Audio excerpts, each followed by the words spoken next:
2014 Ford Focus, and this thing actually has a few issues. It's got 141,000 miles on it, and the issues it's having is the steering wheel is rubbed out because someone was really stressed out, I guess. Yeah, so that's what the steering wheel looks like underneath. But so it's having an issue where it is in limp mode, and the damage description said that it was transmission problems, and it is not transmission problems. It is actually well, it says engine oil required.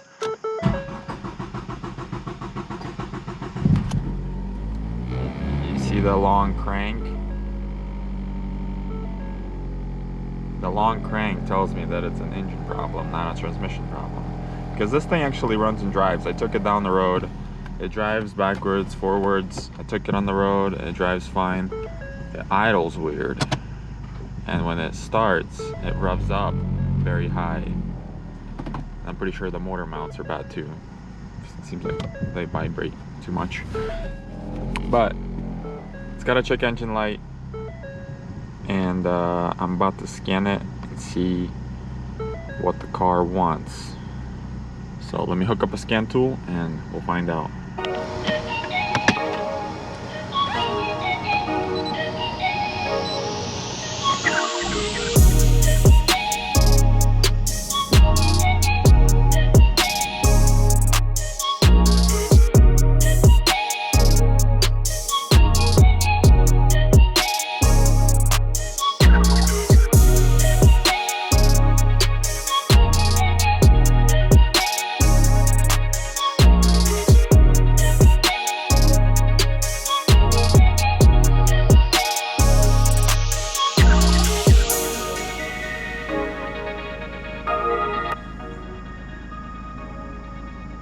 Okay, so the code is P0087, fuel rail system pressure too low, bank 1. Okay, so just by looking at this code, it seems like the fuel pressure is not building to the proper PSI.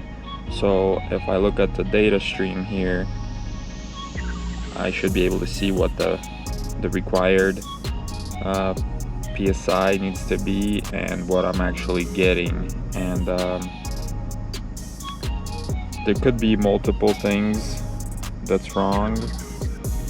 Like scroll down the fuel pressure, fuel rail pressure desired. We'll choose that one, and then the actual fuel rail pressure. So we'll look at both of those. Okay, so wow, fuel pressure desired is 288 psi, and then it jumps up a little bit. But the actual fuel rail pressure is 76 psi. So I'm actually surprised this thing is actually running. That's why it has a long crank, and when I took it down the road, it is lacking power like crazy. So that's why someone that took it to an auction decided that it is the transmission, because it does feel like it's something with the transmission. It's not, it's like slipping or something, but it's actually not building fuel rail pressure. So in this case, it could be a clogged fuel filter, or it could be the high pressure fuel pump. Let's take a look at the high pressure fuel pump under the hood. So this is a 2.0 flex fuel gasoline engine, and the high pressure fuel pump is located right here. There is a foam piece that covers it up. So I'm not sure how these pumps fail in these cars. It could be just a little solenoid here, or it may be just not pumping as well anymore. At 141,000 miles, I don't know how long these things last. But I've never had to replace one, to be honest, and I've had a bunch of Focuses that I bought to resell and drove myself. So I don't know, usually they're not, that common to fail, but who knows. I do have an extra one of these. I don't have a fuel filter. I don't even know if there is a fuel filter in this car. It may be just in the pump inside the tank. I don't know. I haven't looked into it, but like I said, never had to replace it or anything. So I'm gonna swap this thing out since I already have one and go from there, see how it drives. So to replace a high pressure fuel pump on this 2.0 flex fuel engine is not hard at all. All you need is a 17mm wrench to loosen the fuel line. There's a clip right here on this fuel line, the fuel line feed from the gas tank, and then one connector. So it's very easy to change. It's right on top of the engine. To remove this connector, you just press the tab and it comes right off.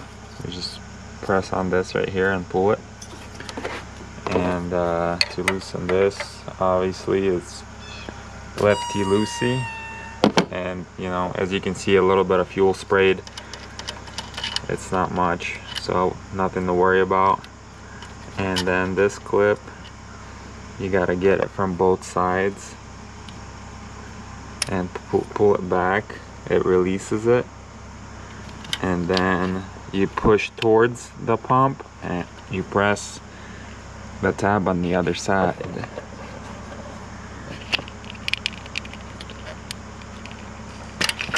Just like that. So you press this in, you pull this tab back. This is a retainer clip, and you push this in and it releases it.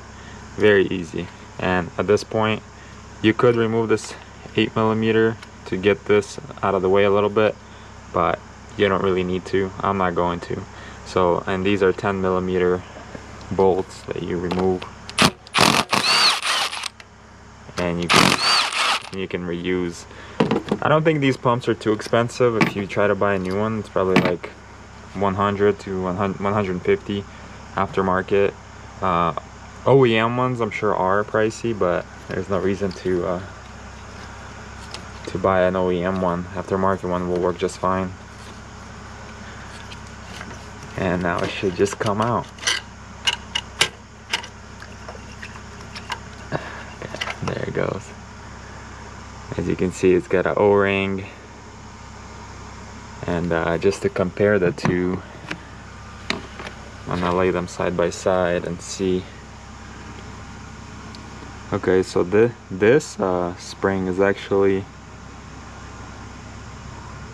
longer, which is maybe that's how it failed, is this is stuck or something and not building pressure. I'm not sure what happens when they fail, but they look the same. That spring sticks out more.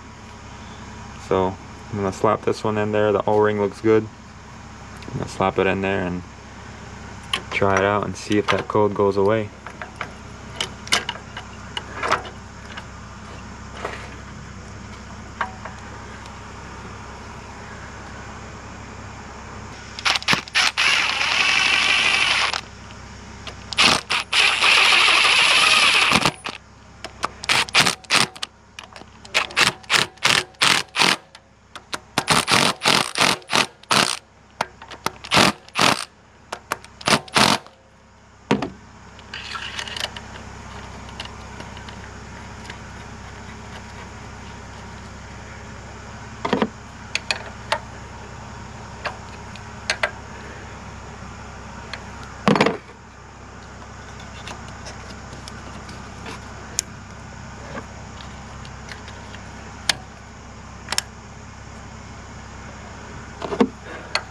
Okay, now I can try to start it.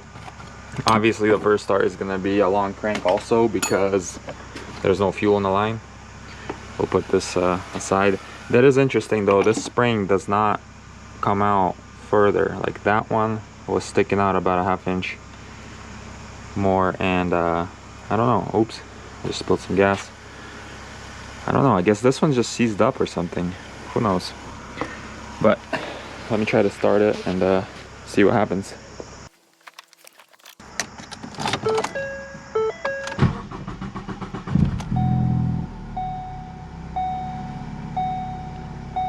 It was a long crank, but as you can see, when the vehicle started, it didn't rev up past 2,000 RPMs like it did before with the old pump.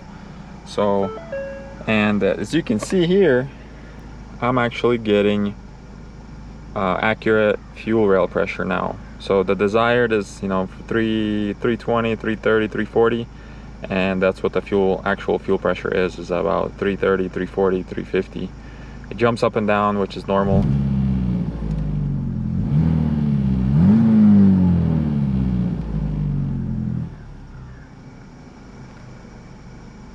Yeah, so that fixed the problem. Let me go ahead and clear the code and take it on a drive and see how it drives.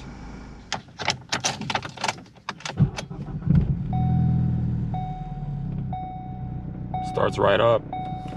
Let's take it for a spin. Let's see if AC works. Oil change required.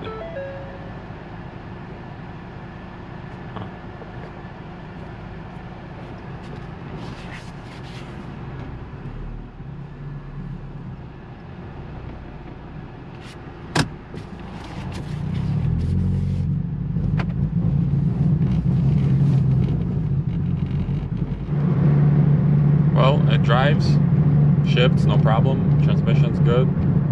No more check engine light. The only light that's on is the tire pressure light, which I'm guessing the sensor's bad or something, but that's a minor problem. The biggest problem is I'm hearing some noise from the right front wheel, which could be a bearing or in the axle itself maybe. Sounds like maybe an exhaust leak too on top of all that. So I need to get it up on the lift or some ramps and take a look underneath and see what I can find. Maybe lift up the wheel off the ground on the passenger front and check for bearing play and stuff like that. But this video was mostly about the check engine light. So if you are having check engine light and like lack of power, if you start the engine and it cranks for a while and then starts and revs up, most likely it's your high pressure fuel pump. This one had 141,000 miles on it. I don't know, maybe they fail over 100,000, maybe not, I don't know. Maybe lack of maintenance, maybe bad gas, maybe some water got in the fuel or something, and high pressure fuel pumps don't like water or anything like that, so who knows. But stay tuned for more videos. They're not all gonna be like this. This is just something I wanted to point out, so stay tuned for more, and like and subscribe later.